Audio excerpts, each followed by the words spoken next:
को प्रणाम करता हूं और साथ ही साथ अपने गांव की जनता को मैं प्रणाम करता हूं। प्रिय मित्रों, भाइयों, बंधुओं, मुझे इस लड़ाई का शौक नहीं है। मैं इस लड़ाई को इसलिए लड़ रहा हूं कि कोई इस गांव को अपनी हुकूमत मान लिया है और उस हुकूमत को मैं अपने साथियों के साथ चैलेंज दे रहा हूं कि आने वाले दिनों में कोई भी हुकूमत यहाँ किसी की नहीं चलेगी।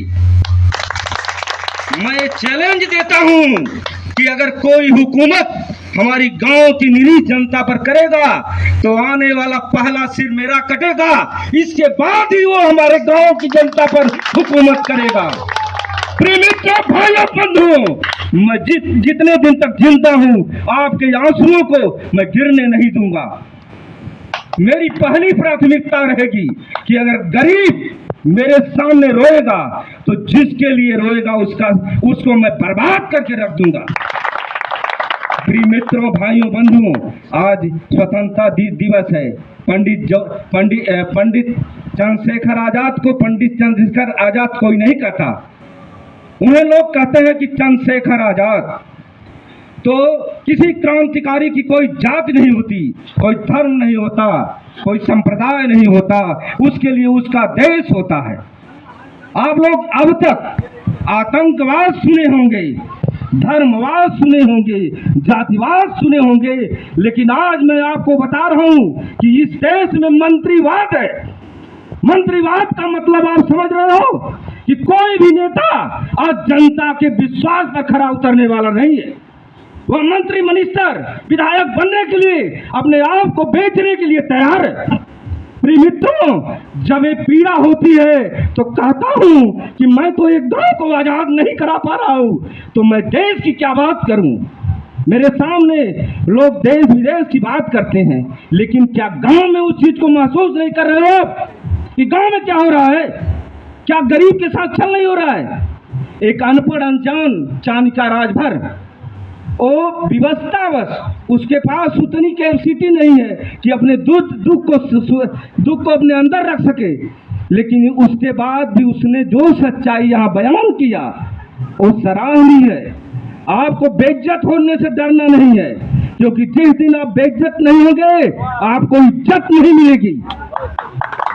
प्रिय मित्रों, आज जो मंत्रीवाद नेताओं में आया है वो कल आप लोगों के लिए घातक होगा। कल आपके बच्चों का भविष्य मंत्रीवाद के पैरों तले नोचा जाएगा, खरोचा जाएगा। आपने देखा होगा कि दिल्ली में पढ़े लिखे जो कि भविष्य के डॉक्टर होते हैं उन्हें भी घसीट कर मारा गया। वो आम घर के बच्चे नहीं थे, जिसके पिता डॉक्टर थे, इंजीनियर थे, जो अच्छे अच्छे पोस्टों पे थे, उनके बच्चों की हाल इस सरकार में क्या हो रही है और उनकी ये दशा है। तो आप तो गरीब हैं, गांव के दबे कुचले लोग हैं, आपके साथ क्या होगा? आज आप उसी व्यक्ति को चुनिए जो आने वाले भविष्य में आपका सहयोग कर सके। प्रिय मित्रों, जब मैं देखता हूं कि एक गरीब जब यहाँ न्याय के लिए आता है और न्याय के लिए हमें महीनों दर महीनों उसकी पीड़ा को देखते देखते आंखों में आंसू रहते हैं, इसके बावजूद भी भगवान भोलेनाथ की कृपा से मैं उसकी लड़ाई लड़ते लड़ते, आज नहीं तो कल, नहीं तो परसों, मैं उसकी लड़ाई लड़ते लड़ते उसे सफलता दिलाता हूं, लेकिन कभी कभी उसके साहस छूट जाता है, मेरा साथ छोड़ देता है। प्रिय मित्रों, जब मैं इस गांव का याद करता हूं, इस क्षेत्र को याद करता हूं, आप लोग जानते होंगे कि जब हम इस गांव की लड़ाई लड़ना शुरू किए तो हमारे साथ केवल 9 लोग थे। आज मुझे बहुत खुशी है कि आज हम इस गांव की लड़ाई लड़ रहे हैं तो हमारे साथ 900 लोग हैं, 1000 लोग हैं, 2000 लोग हैं। कितने मुझे मेरे चेहरों को नहीं जानते कि मैं कौन हूं, मेरा नाम जानते हैं। प्रिय मित्रों, जब किसी पंचायत में जाता हूं तो वहां बेईमान पहले हमारे पास आ जाता है, तो मैंने उसको सख्त सलाह मेरी रहती है कि अगर बेईमानी के पक्ष में हमारे पास आए हो तो मैं वहां जाकर न्याय ही करूंगा, अगर मुझसे सहमत हो तो मुझे बुलाइए। प्रिय मित्रों, सबकी एक समस्या है, सबका एक परिवार है, लेकिन आप लोग विश्वास उसके ऊपर करो जो विश्वास पर खरा उतरने योग्य हो। आज आप उन लोगों के ऊपर विश्वास कर रहे हो जो विश्वास के लायक नहीं है, जो जिसको आप सम्मान दे रहे हो वो सम्मान के लायक नहीं है। आज मैं बहुत ही दुख, दर्द और आज पीड़ा से ग्रसित हूँ। मेरे प्रिय मित्र आलोक राजभर एक दिन हमसे कहे कि वकील साहब कभी हंसते नहीं। जिसके दिल में गरीबों की पीड़ा हो, जिसके दिल में शोषितों की पीड़ा हो, जिसके दिल में ऐसे वंचित लोगों की पीड़ा हो जो दर दिन मेरे पास आते हैं कि मेरे साथ अन्याय हुआ है। आप जानते होंगे उसराव इतना बड़ा गांव है, इतने बड़े गांव के लिए 20 बीघे जमीन की आवश्यकता है इसके विकास के लिए, लेकिन उसराव का जो ऑक्सीजन सेंटर था उसको 42 टुकड़ा काट दिया गया। मैं किसी बात को कह रहा हूं तो आप लोग दिमाग लगाइए कि मैं किस बात को कह रहा हूं।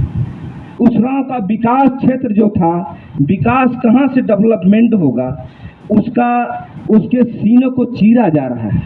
प्रिय मित्रों, उसराव को अगर उसराव का उज्जवल भविष्य लाना है तो हमें अपने आप को इस आज़ादी की लड़ाई में, इस हुक्मरानों की हुकूमत की लड़ाई में अपने आप को आगे रखना होगा। उस क्रम में बहुत से मेरे साथी हैं, मेरे दोस्त हैं जो मुझसे बहुत एज में ज़्यादा हैं, जो कि मेरी बात को अच्छी तरह से समझ गए हैं। आप कभी भी इस चीज़ को ध्यान दीजिए कि हम जब किसी भी लड़ाई को लड़ रहे हैं तो उसका अर्थ ये है कि गांव का विकास है, गरीबों का विकास है। आप यही देखे होंगे कि गरीब रोता रहता है कि उसको आवास मिलना चाहिए, लेकिन उसको आवास उसका काट दिया जाता है। मेरे एक दिन सेक्रेटरी साहब से बात हुई, उन्होंने कहा कि वकील साहब बताइए किसको आवास मिलना चाहिए।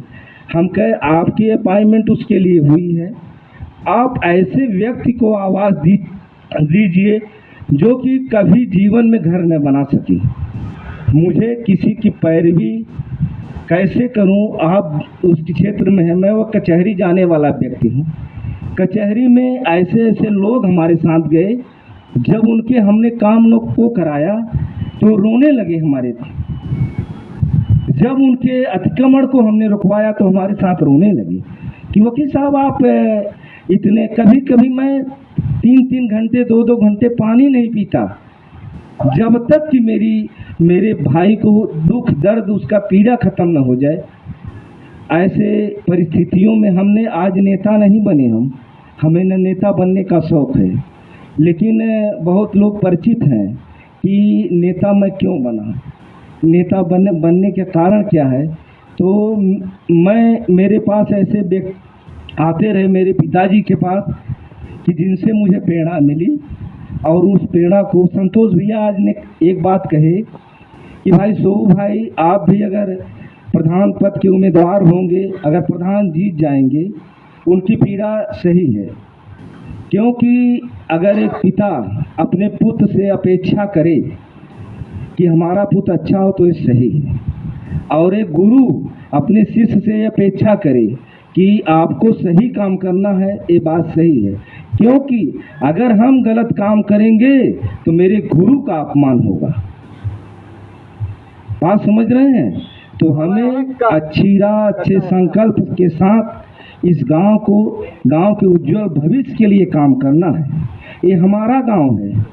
आप जिसको समझ रहे हैं कि उनका गांव है, उसी दिन रफू चक्कर हो जाएगा जिस दिन आप अच्छे ढंग से इस गांव में सुविधाएं लागू कर देंगे।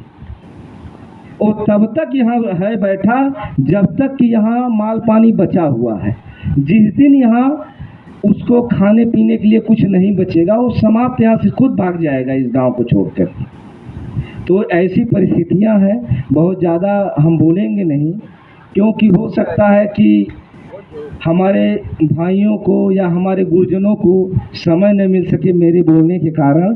तो मैं इन्हीं चंद शब्दों के साथ आज़ादी की इस पावन धरती पर उसराव की आज़ादी के लिए अपने गांव के लोगों से विनम्र आग्रह निवेदन करते हुए आज मुझे बहुत खुशी हुई कि मेरी माताएं मेरे सामने हैं, मेरे भाई मेरे सामने हैं, मेरे पिता समान बुजुर्ग मेरे सामने हैं। और ये आप मत समझिए कि आप मेरे सामने बैठे हैं तो मेरी साहस बनकर बैठे हैं। आज मेरी साहस अगर है तो आपके सामने होने से है। अगर आप सामने नहीं होते तो मेरे पास साहस नहीं होती और आपका ये लड़का आपके सामने नहीं बोलता।